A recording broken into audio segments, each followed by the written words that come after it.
амарӯза аз ҷониби кормандони масъули сарраёсати муовиқи шаҳри Душанбе бо тамоми роҳбарони муассисаҳои таълими пойтахт телефонӣ суҳбат карда мешавад.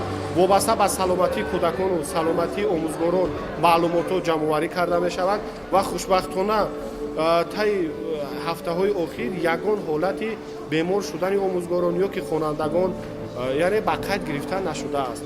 тамоми омӯзгорон солиманд, саломатанд, машғулиятҳо тибқи тартиб идома доранд.